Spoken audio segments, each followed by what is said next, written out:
Bonjour et bienvenue, vous écoutez le 22e épisode de PTDR Techie. Dans ce podcast, nous vous proposons une discussion comme lors d'un premier date avec nos invités pour que vous puissiez les connaître dans les moindres détails. Notre travail consiste à mettre en avant des personnes de tout horizon qui viennent raconter leur histoire pour vous permettre à vous de vous en inspirer. Nous pouvons parler de sujets profonds comme l'acceptation de soi, le regard des autres sur nous-mêmes, mais aussi des sujets beaucoup plus légers comme le goût de chips préféré, de musique ou alors d'astrologie. Moi c'est Enzo et aujourd'hui nous recevons Fanny. Bonjour Fanny. Bonjour Enzo.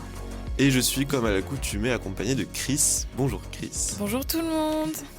Première question Fanny, quand tu te présentes à un inconnu, comment tu le fais ? Je dis que je m'appelle Fanny, que je suis prof de maths. Ces temps-ci, je dis que je suis prof de maths parce que je change de métier à peu près tous les ans. Donc ces temps-ci, je dis que je suis prof de maths. Et je dis que j'aime bien le sport et que je suis une grande militante environnement et féminisme. Ce qui fait peur aux gens. Et pourquoi avoir accepté de faire PTDR Techie ? Parce que je trouve hyper intéressant les projets étudiants de toute façon en général. Et que là, c'était intéressant de pouvoir, moi, venir raconter un peu des choses.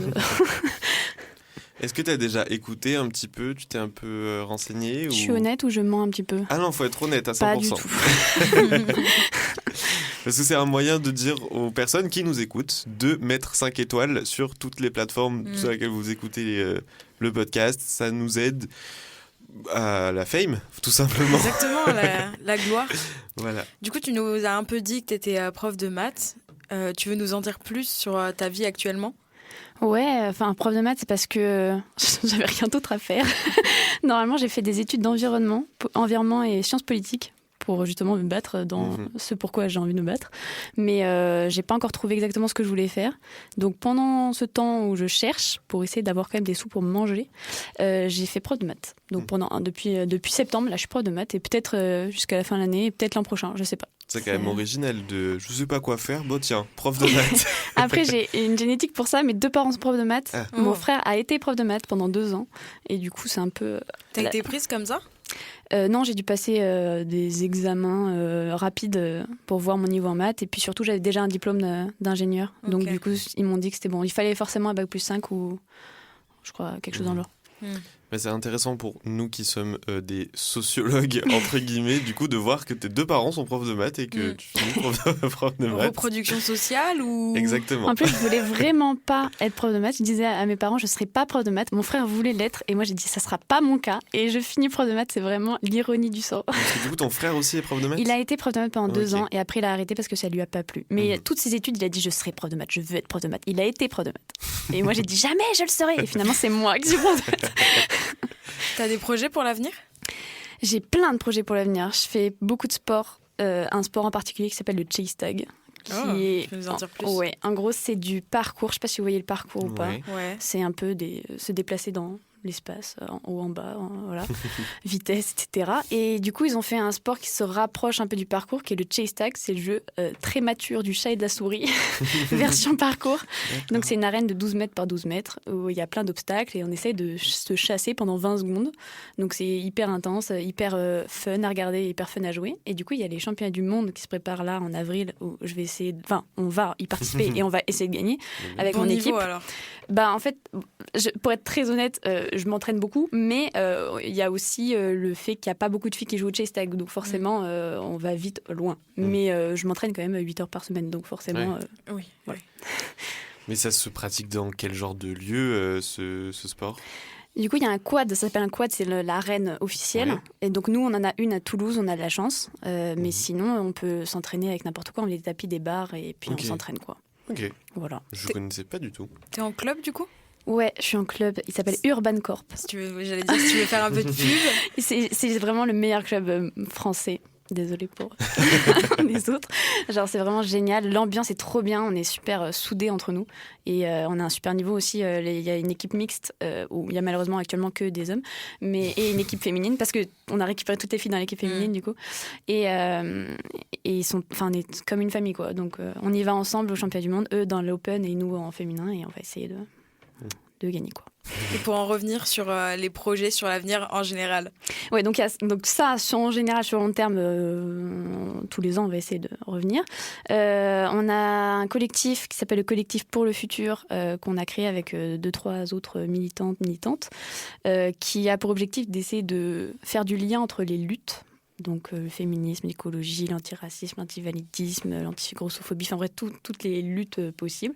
Donc on a fait une rencontre à Toulouse et on essaie de faire vivre le collectif. Il y a peut-être d'ailleurs un podcast qui va venir dans le futur proche. Et si vous voulez vous renseigner un peu, n'hésitez pas à aller voir sur le compte Instagram. Pour le Tout futur. à fait, collectif pour le futur 31. Ouais, exactement. Et on mettra ça bien sûr dans la description. Merci beaucoup. C'est quoi ton signe astro? Eh bien, c'est un grand débat parce que je ne sais pas. Ah. Je vous explique pourquoi. C'est parce que quand je suis née pile à un moment où ça a changé. Et 21-22 le 23 septembre 1999. Et non, mais je m'y connais un peu. Et du coup, pile à ce moment-là, cette année-là, il y a quelqu'un qui s'y connaissait bien en astrologie qui a dit « Ah là là, elle est née à l'heure pile où ça change, je vais mesurer son signe. » Donc, elle a mesuré mon signe et j'étais vierge. Donc, toute mon enfance, j'ai cru que j'étais vierge. Et après, moi-même, j'ai fait des recherches en tapant le jour et l'heure et j'ai toujours trouvé balance quand je cherchais. Et quand je mets 1 heure avant, je trouve en effet vierge, ou l'inverse, je sais plus, c'est avant, après, je sais pas. Et du coup, je ne sais pas, parce qu'elle a quand même cherché le jour de ma naissance, donc elle est peut-être un petit peu plus calée que les algorithmes, mais du coup, je n'en sais rien. Parce que moi, je suis née le 22 septembre. Ok, c'est vrai. 2003, du coup. Ok. Mais c'est vrai que il y avait eu un moment où je lisais un horoscope qui disait que les balances commençaient le 22 septembre. Et donc des fois ça changeait. Ouais, ça change par année. En globalité, c'est vierge 22 septembre. Mais c'est vrai que moi, ça change. Et du coup, je suis née à 13h et quelques, je sais même plus exactement, mais c'est noté. Et c'est pile le moment où ça changeait, à cette année-là. Et du coup, elle avait mesuré, cette dame, le jour de ma naissance, et elle m'avait dit, elle est vierge. Et du coup, non, quand je vérifie, c'est pas ça. Donc, j'en ai aucune idée. Voilà. Oui, parce qu'en général, les changements de signes dans le mois, c'est genre vers le 21, 22, 23. Mais du coup, est-ce que tu y crois finalement un peu à l'astrologie ? Moi, je crois pas trop en l'astrologie, mais je crois en beaucoup de choses moins rationnelles que les maths. Mais l'astrologie, en fait, je vois pas pourquoi ça fonctionnerait. Donc, c'est un mystère. C'est comme n'importe quelle croyance. On y croit, on n'y croit pas. Oui, c'est ça. Moi, par contre, respect pour toutes les personnes qui y croient, mais j'arrive pas à y croire. Je comprends. Je comprends tout à fait. Moi, j'y crois moyennement parce que j'ai l'impression de correspondre un petit peu aux traits de caractère de mon signe, mais sinon... Moi, je trouve que c'est un peu fun de faire un peu un semblant d'y croire. Tu lis un peu l'horoscope, c'est en mode... il va m'arriver des bonnes choses. Par contre, j'adore lire mon horoscope. Alors que je n'y crois pas une seconde et ça fait « Ah, c'est marrant ». Tu lis lesquels, du coup ? Ah non, mais je lis quand j'en croise. Non, mais tu lis vierge ou tu lis balance ? Du coup, ça dépend des jours. Quand je me sens vierge, je lis vierge. Quand je me sens balance, je lis balance. T'as une préférence de signe, peut-être ? Non. Je sais pas, en fait, parce que je me suis construite en pensant être vierge. Et en fait, maintenant, comme je sais pas... En fait, je crois que je lis les deux et que je prends celui qui m'arrange le plus dans ce que je dis. Ça, mais c'est sûr, je suis balance. Maintenant, c'est sûr. Mais non, j'ai pas de préférence. Comment tu décrirais ton style de vie ? Waouh, sobre. Ok. Ouais, parce que j'essaye de moins possible consommer, en tout cas de choses matérielles. Et du coup, je dépense pas grand-chose en termes d'achat, de choses comme ça. Donc, j'ai pas beaucoup de déco, pas beaucoup de vêtements ou de choses comme ça. Mais par contre, je dépense beaucoup en activités et en fun. C'est-à-dire, je vais boire des verres avec des amis, je vais faire du sport, je vais faire des activités. Donc, voilà. Parce que sobre, c'est vrai que c'était un petit peu triste. Il y a un peu de fun quand même, mais entre les deux, quoi. Après, chacun voit sa définition de sobre. Hein. Oui. Mais quelle serait ta vie de rêve si t'avais genre aucune barrière ? Si j'avais aucune barrière ? Oui. Je partirais à la campagne, avec des potagers, et je vivrais tranquille avec des voisins qui sont mes amis. Enfin voilà, des trucs comme ça, quoi. Ok. On a vu un débat avec nos amis il n'y a pas longtemps sur... la campagne qui revient. Sur beaucoup de gens qui ont envie de retourner vers la campagne, mais en même temps, beaucoup de gens qui sont arrivés en ville et qui ne veulent pas partir de la ville parce qu'ils viennent de la campagne et qui ont du mal parce qu'ils ils ont peur de s'ennuyer, d'avoir rien à faire dans la campagne. Moi, je suis un peu entre les deux parce que j'ai grandi à la campagne. J'ai passé le début de mon enfance à la campagne. Et après, quand mes parents ont divorcé, je suis revenue en ville quand j'avais, 12 ans. Et j'avais beaucoup aimé la campagne. J'avais vraiment adoré l'endroit, la liberté de pouvoir se balader, d'être dehors, etc. Et je sais pas, la vie aussi... les relations humaines à la campagne, c'est pas la même chose. Enfin bref, il y a plein de choses qui sont géniaux. Mais par contre, maintenant, aujourd'hui, là, je crois que je préfère être en ville parce que j'ai envie de faire beaucoup trop de choses pour l'instant. Mais je me vois pas y rester toute ma vie. Je pense que là, c'est le moment de ma vie où j'ai besoin d'être en ville parce que j'ai plein d'idées, j'ai plein de choses à faire et je peux pas les faire à la campagne. Par contre, au final, là où mon objectif final, ça serait de finir à la campagne. Quelles sont les valeurs les plus importantes pour toi ? Les valeurs, la gentillesse, je pense que c'est le truc le plus important. Elle est d'ailleurs un peu mise en retrait ces temps-ci, la gentillesse. Les gens gentils, ils font « Oh, il est gentil ». Mais je trouve que c'est vraiment le truc le plus important et ce que j'aime bien chez les gens, quand vraiment on sent qu'ils sont profondément gentils. Et je pense que ça aide aussi dans les luttes, parce que quand on est profondément gentil, on n'a pas envie d'être sexiste. Je pense que ça rentre en compte, quoi. Si on est, voilà, la gentillesse, je pense que c'est le truc 1. On a parlé déjà un petit peu vaguement des causes que tu combats, notamment par ton collectif qui réunit un peu toutes ces causes-là. Est-ce que tu saurais nous dire d'où vient ton engagement militant ? Je me suis demandé, je me rappelle que quand j'étais petite, je faisais déjà des petits dessins de papier, sauver les dauphins. Donc c'est le début de l'environnement. Après, j'arrive pas à me souvenir exactement quand est-ce que j'ai voulu faire de l'environnement, mais juste après le bac, je m'étais déjà lancée dans les études pour faire de l'environnement, mais pas très militant. C'est-à-dire que c'était l'environnement comme un peu greenwashing, comme on se l'imagine vaguement. Et pendant mes études, j'ai rencontré des tas de gens qui sont passionnés par l'environnement, du coup, et qui m'ont petit à petit amené dans le militantisme. Et ma dernière année d'école d'ingénieur, c'était une classe, du coup, écologie et sciences politiques, donc vraiment des gens hyper militants. Et c'est eux qui m'ont montré que, enfin non, c'était politique profondément et qu'il fallait se battre politiquement et que c'était un vrai combat et que c'était grave et que c'était pas... Enfin, c'était un vrai combat. Donc ça vient de là. Le féminisme, je pense que ça vient du fait que je suis une femme, forcément un peu. Et le fait, quand on fait de l'environnement... quand on fait de l'environnement, on se rend compte aussi qu'il y a plein d'inégalités sociales et que c'est ça qui ne va pas dans la société aussi. Donc je pense que un mix de tout ça, quoi. Mais du coup, ça te vient depuis longtemps. Longtemps, j'ai été un peu insurgée de toute façon depuis que je suis petite. Sur mes combats personnels au début, mais après sur les combats des autres. Et ouais, il y a des choses qui m'énervent. D'ailleurs, j'ai du mal à garder mon calme dans les débats des fois parce que ça m'énerve profondément dans mes tripes, quoi. Et du coup, ouais, il faut que je canalise ça en faisant mon métier ou des choses comme ça, quoi. C'est pour ça qu'on a créé le collectif pour le futur, c'est pour faire quelque chose. Parce que si je fais rien, j'ai l'impression que tout va mal et qu'on fait rien, quoi. Du coup, ton métier de rêve ? Mais justement, je ne sais pas encore. C'est pour ça que je suis prof actuellement. J'aimerais bien en fait travailler dans l'environnement. J'aimerais me battre, mais trouver un métier dans l'environnement, c'est compliqué parce que en fait, les vrais combats, ils vont pas être rémunérés. Les métiers qu'on trouve dans l'environnement, c'est souvent un peu bullshit, quoi. Et les vrais combats militants, c'est du bénévolat. Donc trouver un métier de rêve, compliqué. Moi, j'aimerais bien pouvoir éduquer à l'environnement ou éduquer d'ailleurs aux luttes en général, par le biais de l'humour ou de divertissement. Mais ça, pareil, en faire un métier, c'est compliqué, quoi. C'est un brainstorming que je fais avec moi-même dans ma tête. Et comment ça s'est traduit pour toi, le fait de l'engagement qui est plutôt passé par les études au début, et comment ça s'est traduit dans un engagement plus de combat dans des organisations militantes ? Du coup, pendant le long de mes études, la dernière année était vraiment décisive parce que tout au long de mes cours, on nous a dit, même les profs et les intervenants, ils nous disaient c'est la société qu'il faut changer, il ne faut pas rentrer dans le système, etc. Et du coup, on est beaucoup à s'être questionné à qu'est-ce qu'on fait après ces études avec ce diplôme d'ingénieur. En plus, c'était la même année où il y a eu un renversement des écoles d'ingénieurs. Le discours AgroParisTech, c'était l'année juste avant nous, ils ont fait un discours pour dire ça va pas les écoles d'ingénieurs, c'est du capitalisme pur, etc.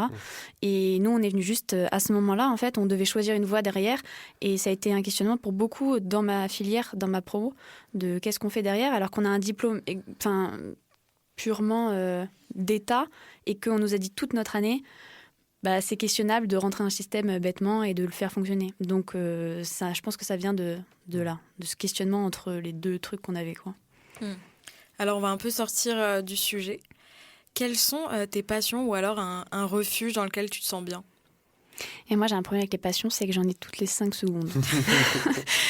Non, c'est vrai, genre, j'ai le sport en général, mais donc là, j'ai pour une fois trouvé un sport dans lequel je suis bien et j'ai envie de rester, mais souvent, je changeais de sport toutes les 10 minutes. Après, là, je m'essaye au dessin, mais ça se trouve, ça va durer 3 mois. Après, j'ai essayé d'apprendre la LSF, ça a duré 3 mois. Enfin, voilà, j'ai plein de petits trucs, j'ai fait du Rubik's Cube, j'ai fait des échecs, enfin bref, j'ai plein de passions à un moment de ma vie qui dure quelques mois et après je les laisse un peu tomber. LSF, c'est bien langue des signes? Oui, pardon, langue des signes ok. française. Oui. J'en ai fait au collège. C'est bien, en vrai. Ça devrait être plus appris Oui, de dans ouf. le milieu scolaire, quoi. Je suis hyper d'accord pour l'accessibilité. C'est super, c'est hyper important. et c'est comme une langue comme les autres et qui est peut-être même encore plus importante parce que on la parle en France et pas assez finalement. C'est ça, quand il y a une personne sourde ou malentendante en France, il y a quand même quasiment personne qui peut la comprendre dans les entendants, c'est fou. Enfin, donc c'est pour ça, j'essaie un peu d'apprendre, mais...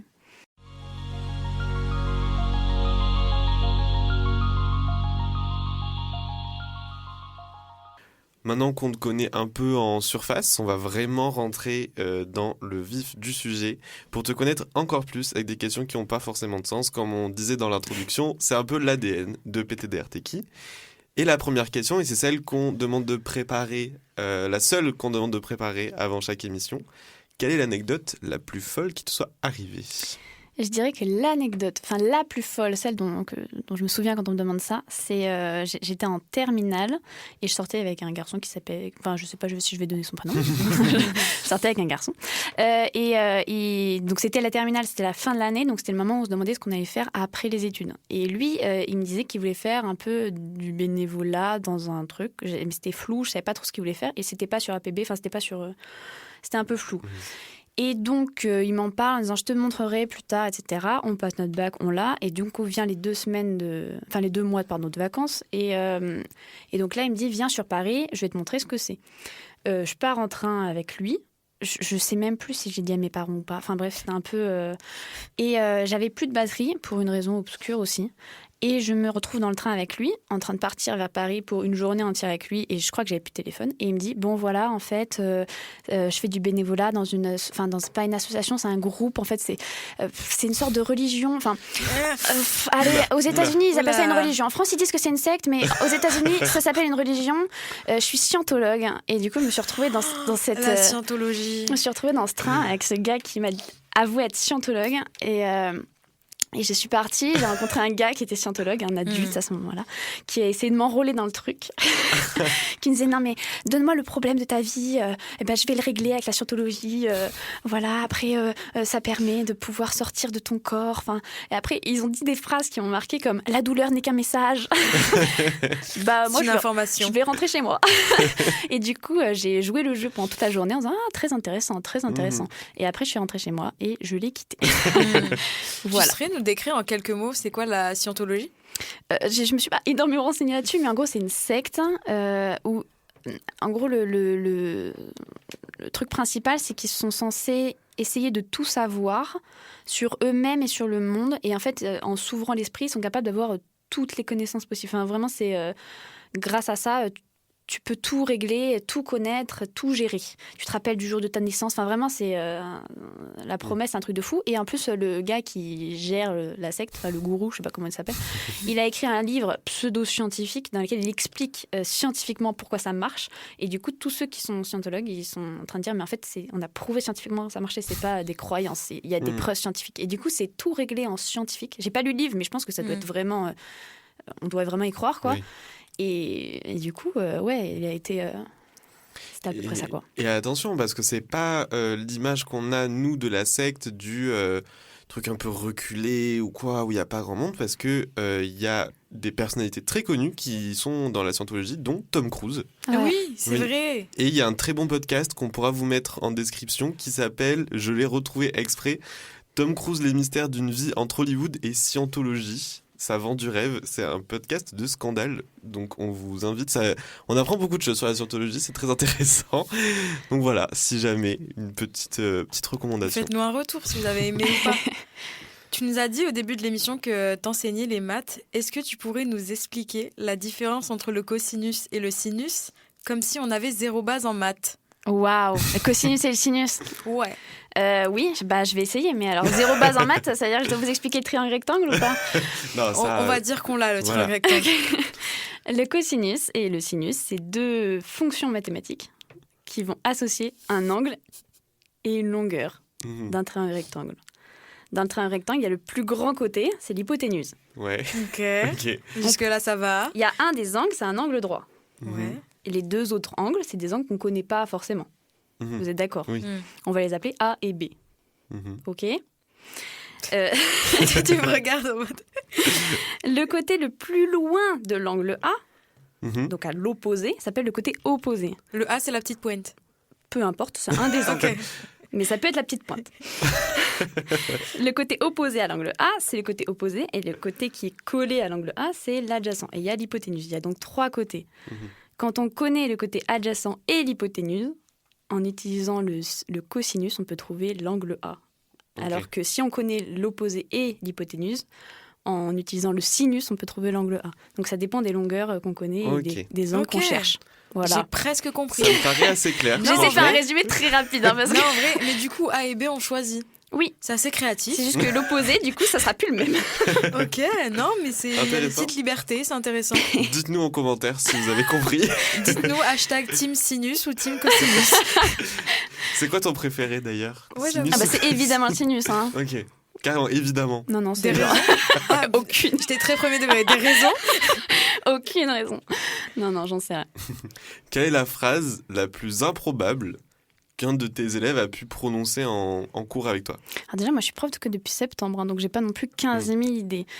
La plus improbable... J'ai pas beaucoup d'exemples, mais je sais que j'ai un élève que j'adore qui... Enfin, que j'adore. C'est compliqué. Je sais pas si j'adore ou si je l'aime pas. Mais à chaque fois que je lui parle ou que je le regarde, il fait comme si je parlais à la personne derrière lui. Du coup, ça me fait un peu rire en tant que moi, mais ça me fait pas rire en tant que prof. Oui. Du coup, c'est super dur parce que je dois ne pas rire. En même temps, c'est drôle. Bah oui. Chaque fois, il regarde derrière lui. Non, mais c'est à toi que je parle. Voilà, donc c'est à part cet élève qui me prend un peu pour une débile. J'ai pas de phrase... Mais c'est vrai que c'est quand même assez particulier comme position, parce que tu es quand même assez jeune pour une prof, et de se retrouver avec des élèves qui ont... Parce que toi, tu as quoi comme classe, ta première seconde. Première seconde? Ouais, ils ont 15-16 ans. Ouais. Mais c'est super dur parce que moi, leurs blagues, elles me font rire. Et Ouais, je oui. suis un peu obligée. Genre, en vrai, ils sont drôles, quoi. Quand ils m'écoutent pas en cours, c'est marrant. Et du coup, je suis obligée de pas rigoler alors qu'il y a des moments où je craque, je fais... Mais du coup, c'est pas sérieux parce que je leur dis calmez-vous. Et moi, je suis morte de rire en même temps qu'eux parce que leurs blagues étaient drôles. Donc, c'est dur. T'es quel type de prof? Mais c'est compliqué parce que moi, j'aime pas le système scolaire. C'est-à-dire que les gens qui arrivent pas à rester assis à m'écouter bêtement, je comprends. Et j'ai envie justement de les aider. Mais donc, je suis un peu arrivée en disant je vais faire un cours hyper novateur, ce sera pas les mêmes choses. Je vais essayer de faire aimer les maths aux gens. Et en fait, je me retrouve avec la réalité du terrain. Il y a 35 élèves. On a un programme de folie à faire. Et je me retrouve un peu à faire des trucs que j'ai pas envie de faire, comme leur donner, genre s'ils font trop de bruit, leur dire de se taire complètement, d'écrire bêtement. Et c'est pas ce que je voulais être, mais c'est ce que je suis un peu obligée d'être. Donc j'essaie de faire des jeux quand ils sont en demi-groupe, j'essaye de les faire aimer les maths, mais je me fais vite rattraper par la vraie vie, quoi. Ouais. Et du coup, c'est compliqué. Donc je pense que j'essaye, enfin on peut pas me dire que j'essaye pas, mais je pense que ça rend pas beaucoup. Voilà. Quelle serait ta réaction si la personne que tu admires le plus t'invitait à dîner? Et quelle est cette personne d'ailleurs? Putain, les personnes que j'admire le plus, c'est des gens proches de moi. Ah, Donc, c'est intéressant aussi. Oui, c'est intéressant. On n'a jamais eu cette réponse jusque-là. Oui. Donc c'est intéressant. Mais moi, les gens que je connais pas bien, je peux pas forcément les admirer parce qu'on connaît pas la vie de chacun. Ça se trouve, c'est des connards, on sait pas en fait. Donc, les gens que j'admire vraiment, c'est ceux. Je sais pas, ma mère, je prends l'exemple de ma mère, elle s'est dédiée, elle a donné sa vie pour nous élever et tout. Elle s'est jamais laissée marcher sur les pieds, elle se bat pour ses convictions et elle est quand même. Elle se questionne tout le temps. Là, elle est à fond dans le combat écologique alors que c'est grâce au fait que je l'ai je l'ai poussée à le faire, alors que mon père freine des cas de fer, alors, et elle s'est donnée dedans. Enfin bref, j'admire beaucoup sa façon de voir la vie, quoi. Et donc si elle m'invite à dîner, ça irait, quoi. Oui, j'arrive. C'est vrai que c'est une réponse assez... une bonne réponse plutôt. Après, il n'y a pas de mauvaise réponse. Mais... Oui, c'est vrai. Mais nous, on aurait vraiment dit Beyoncé. On n'aurait pas dit notre maman, même si on aime fortement notre maman. On aime nos mamans, mais Beyoncé. Mais voilà. C'est un peu ma mère, Beyoncé. Oui, elle le sait pas. Non, mais... mais par exemple, typique Beyoncé, vous pouvez pas savoir si c'est vrai. Si passer un dîner avec elle, ça serait bien. Ça se trouve, Si. ça se trouve, elle est hyper imbue d'elle-même et ça va être insupportable. Non. Alors que ma mère, je sais qu'elle est cool. Moi, je comprendrais tous les états d'âme de Beyoncé. Peu importe. Moi, je comprendrais si elle a besoin d'un mec pour lui mettre ses chaussures. Je dirais oui, est-ce que tu veux que je mette tes chaussures? Je peux tout faire. T'as besoin d'un gobelet pour cracher ton chewing-gum, mais aucun souci. Du coup, t'es pas très star. Pas trop. J'ai du mal à comprendre être fan de quelqu'un, même s'il y a des gens que j'aime beaucoup. Enfin, il y a des musiques que j'aime beaucoup, des artistes que j'aime beaucoup, mais je suis pas fan dans le sens si je le vois dans la rue, je vais faire ouais, c'est comme ça. Je vais pas avoir absolument envie de connaître toute sa vie et tout. Pas forcément. Nous non plus, t'inquiète. Non, c'est absolument pas nous. Ça n'a rien à voir. D'ailleurs, Beyoncé hier a mangé des pizzas. Mais quelles sont ces pizzas? Donnez la rêve. Oui, moi je veux. Prenez ma carte. Si t'avais une possibilité de voyager dans le temps, à quelle époque t'irais? Waouh, ouais. Mais tout m'intéresse. Mais si je pouvais voyager dans le temps, j'irais à la préhistoire, je pense. Oh. Pour voir comment c'était. Ça va être très cliché pour quelqu'un qui se bat pour l'environnement, mais la nature, comment c'était avant l'arrivée de l'homme. Est-ce que c'était vraiment, comme on dit, rien à voir, ou est-ce qu'il y avait quand même des choses qui se passaient pareil et voilà. Je tente un truc. L'anthropocène? Ouais. C'est ça le mot? Ouais. Voilà. C'était juste pour savoir. C'est juste, ça veut flexer en utilisant un terme technique. Écoute, not to flex, mais anthropocène. C'est une ère géologique qui est débattue, je crois, dans le milieu scientifique. Il y en a qui disent que c'est une vraie ère géologique, il y en a qui disent que c'est pas une vraie ère géologique. Depuis que l'homme est arrivé, parce qu'il a modifié tellement l'atmosphère, etc., que ça a vraiment créé une nouvelle ère. Mais c'est débattu. Je connais le mot. Mais tu disais que c'était pas forcément très original, mais en soi, si, parce que t'es la première personne à dire cette époque. Souvent, on a les années 70 dans ces eaux-là, parce que c'est vachement souvent par rapport au côté musical que c'est relié. Ouais, et puis il y a un côté libération avec mai 68. En fait, j'aimerais bien y aller de temps en temps, mais d'ailleurs, j'aimerais bien aller un peu partout. Les dimanches. Non, mais j'aimerais bien aller un peu partout par curiosité, mais je me dis que les années 70, je sais déjà un peu à quoi ça ressemblait, alors que la préhistoire, c'est très flou. Et donc, j'ai beaucoup de curiosité en moi, et du coup, moins j'en sais, plus j'ai envie d'aller voir. Après, je dis ça, mais ça se trouve, si on me disait préhistoire demain, attendez. Est-ce que je peux avoir une lance? De temps en temps, on a dit. Est-ce que t'es du genre à te plaindre? Oui, oui, beaucoup. Mais aussi parce que ça m'aide à extérioriser les petits problèmes et du coup, ça m'impacte pas. C'est-à-dire que je suis pas vraiment malheureuse. Par contre, j'arrête pas de me plaindre toute la journée. Mais je pense que ça aide avec le fait que du coup, je suis assez heureuse dans la vie. Tant mieux si ça aide. Est-ce que ça bitch en salle des profs? Sur les élèves? Sur les élèves, sur d'autres profs peut-être. Sur les élèves, pareil, tout. J'ai l'impression de retourner en cours d'école. Je te jure, c'est vraiment oh machin, il a fait ça et oh là là, et ça me tue. Et les élèves, ils parlent mal aussi. J'aime pas comment ils parlent mal des élèves des fois. Ils disent, oh là là, ça s'habille mal, oh là là. Mais laissez-la tranquille. Donc ouais, ça bitch un peu, mais bon après, je pense qu'il y a assez tout partout tout le temps. Mais c'est vrai que alors. La base de l'analyse est assez étrange, mais vous allez comprendre. Je regarde Glee en ce moment.